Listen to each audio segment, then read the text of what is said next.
Hey there, everybody. Jeff Daly here with Our Curious World, bringing you another story of the mysterious, the unexplained, and the just plain weird. Today, we're going to look at a very controversial idea having to do with the creature known as Bigfoot and ask the hard question as to whether it's a good idea to shoot a Sasquatch to prove it exists. So, if you're ready, let's get into it. For those of you who follow my channel, you should know that I've already produced two videos about Bigfoot, one on why he's so difficult to find, and one that looks at issues having to do with the famous 1967 Patterson-Gimlin film, both of which are listed in the description below, in case you want to check them out.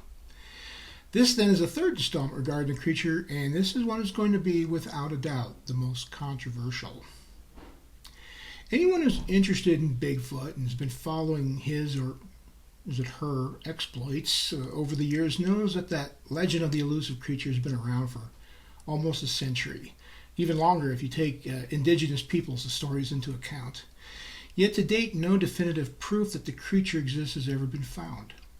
There have been hundreds, if not thousands, of plaster casts made of its footprints, a few snippets of footage of something bipedal making its way through the tree line, and scores of audio recordings of screeches and howls and other vocalizations made of something that is incapable of being precisely reproduced through human or mechanical means.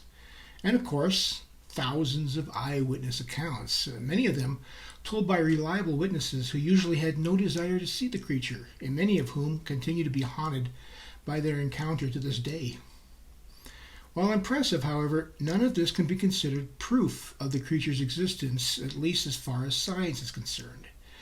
It is evidence, and some might say really good evidence, but that there is some kind of a hairy man-like creature that inhabits the Pacific Northwest and many other places around the world that remains yet unknown to science, but does not meet the rigid scientific criteria that would move it from the realm of myth to fact.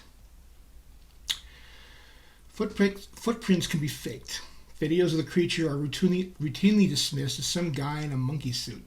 And even audio recordings are generally disregarded as either being human-generated or the cries of known animals. Even the many thousands of eyewitness accounts can be ignored or explained away as either hoaxes or misidentifications of bears or other known animals common to the forests of the region. In other words, since even the best evidence for the existence of such a creature could be hypothetically faked, to those who consider Bigfoot more myth than reality, there is no reason to even take the subject seriously, a problem further enhanced by the crass commercialization that has been built up around the creature to today frequently appears on everything from t-shirts to TV commercials. So what would it take to prove the creature's existence to the satisfaction of the scientific community? Well, only one thing would do it, and that is a body, or at a minimum, a part of a body. Anything that could provide a DNA sample would do the trick, but that's not easy to do. The forests are vast, and the creature is elusive, and nature's ability to reclaim the remains of dead animals are formidable, making the quest to find any remains nearly impossible. Of course, it's always possible that some hunter or hiker might one day stumble across the carcass of a Sasquatch in the wild, but even then the question arises as to whether he or she will have the presence of mind to recognize the enormity of what they have found. Further, would they have the wherewithal to either try and recover what would likely be a substantial carcass, or at least try and recover a piece of it for later study? And if they did get a chunk of it, would they know where to take their sample, or would they just try to sell it on eBay? I don't know. Then again, they might just decide to keep the whole thing a secret just to avoid the controversy and hassle revealing the thing would result in. And this is also assuming, of course, that Sasquatch would leave their dead to decay in the forest, or that scavengers wouldn't make quick work of any fallen Bigfoot. Plus, what if they buried their dead? You see my earlier video about that. For that matter, what if they performed some sort of ritual cannibalism on their fallen comrades in an effort to acquire their spirit by consuming their flesh? Again, that's all in my earlier video. See the description below. Okay, so maybe someday this will happen and we can finally get the proof needed to put the whole issue to rest. But what if it doesn't? What next? Some might suggest a real good video of the creature, up close, clear, and in broad daylight would do the trick. But then again, even the best video evidence will be immediately dismissed by the hardened skeptic as a clever hoax or some excellent CGI work. Remember, the desire not to believe is every bit as strong as the desire to believe. So what's left? Obviously, the only remaining option, short of somehow managing to capture one of the creatures alive, is to kill one and recover the body, or at least parts of it.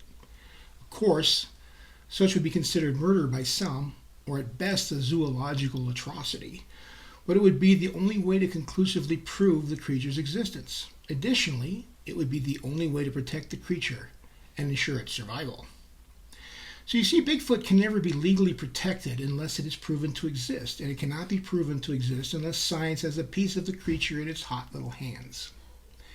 This is why the late Dr. Grover Krantz, one of the few trained anthropologists who took the Sasquatch seriously prior to his death in 2002, stated in one of his many books on the subject that the first man who shoots a Sasquatch should get a medal, but the second one who shoots one should get hanged. He understood science's requirements for a body and was not shy about stating the obvious. We shouldn't be either.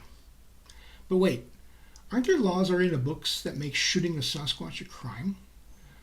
Well, while it's true there are a few counties have passed ordinances against shooting the creature, and there are general laws in the books in several states against killing any unknown animals, these tend to be vague and unlikely to hold up in court.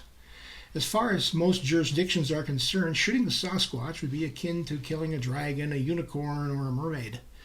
But the law is passed anyway, just in case there really are dragons, unicorns, and mermaids. Additionally, the perpetrator could always claim they shot the animal in self-defense. Without witnesses that might attest to the contrary, the courts would likely take their word for it. Further, producing proof of the creature's existence would constitute the find of the century, making the perpetrator unlikely to be punished. More likely, they would end up on the lecture circuit, recounting their encounter with the creature for the rest of their lives until the weight of their fame would be more than they can bear.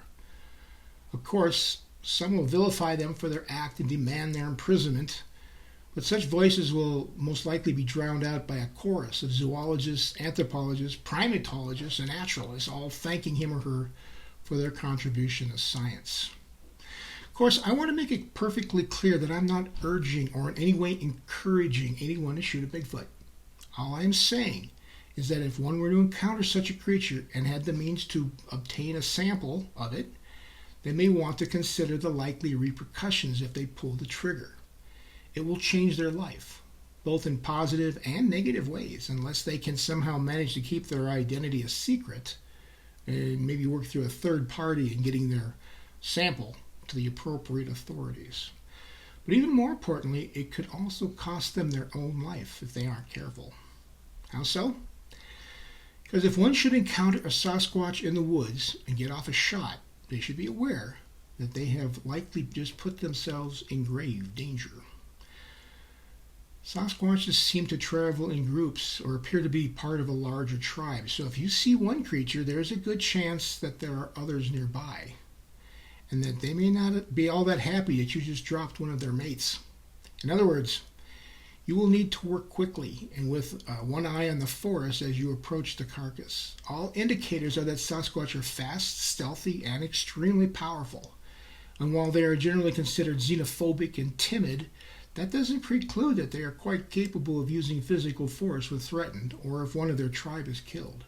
Of course, there is a chance they will be so frightened by your firearm that they will retreat further into the woods, especially once you demonstrate that you are willing to use deadly force against them. But I doubt it. I suspect the largest surviving members of the tribe will move into the area to both extract their fallen comrade and maybe to get some revenge. As such, you will need to get your sample, that's a hand, a finger, an ear, whatever you can sever quickly. Take a few seconds of video of the entire body and then run like hell. If you are lucky and pretty fast on your feet, you might make it out of there unscathed, especially if you keep your firearm close at hand and locked and loaded. That may be enough to keep them at bay until you can reach a trailhead or a highway or some place where they're unlikely to follow. What do you do then? Well, you put the sample on ice and start calling various natural history museums to see if you can set up a meeting with one of their senior scientists. Don't tell them you have a piece of a dead Sasquatch because they probably will just hang up on you. Instead, tell them you found a carcass of some curious animal you came across in the forest they may be interested in taking a look at. Whatever you do, don't post any video of either the creature's corpse or your sample on Facebook or YouTube or TikTok. Do, however, take plenty of photos of it, including video, and then send that to your home computer or to the phone of a trusted friend for safekeeping in case someone wants to confiscate your video. Yes, I know I'm being a little conspiratorial here, but one never knows what the government may know about these creatures and what they might be willing to do to keep it a secret. In any case, at least you will have multiple copies of your videos at different locations, making it more difficult for it to be lost or stolen. Once you get someone to agree to look at your find, present your sample to them and then tell them what happened. Most likely they won't believe you at first, but once they examine what you have to show them, along with your very clear and well-focused video of the entire corpse, they will change their mind. And then all hell will break loose. Of course, there could be other scenarios that might be played out, such as going to the local media with your sample and footage instead of to a scientist, but you get the idea. Just play it cool. Expect to see your name and image in the news for several weeks afterwards. Again, I reiterate that I do not advise any of my listeners to go on a Bigfoot hunt. It is dangerous and possibly illegal and should not be attempted by even the most experienced trackers and hunters. I only lay out the scenario here of how such an event might look and some of the potential hazards it might entail. As such, this is not a how-to video on tracking and killing a Bigfoot and should not be construed as such. My only point here is that this is what would need to happen for science to acknowledge the existence of Sasquatch and for the government to enact strict laws designed to protect these amazing creatures. The drawback, of course, is that were this to happen, the Sasquatch would lose all of its mystique and become just another animal to be listed in zoological journals. It would become a source of study and perhaps even be put into protected preserves, which, while ensuring its long-term survival, will forever remove it from the list of one of the great mysteries of the world. Unfortunately, that's the price one pays when we destroy our legends and turn them into just another organism with a Latin name. But such is the nature of discovery. Say, if you like this video, I'd really appreciate it if you could hit that like button and consider subscribing to see more stories like this from our curious world.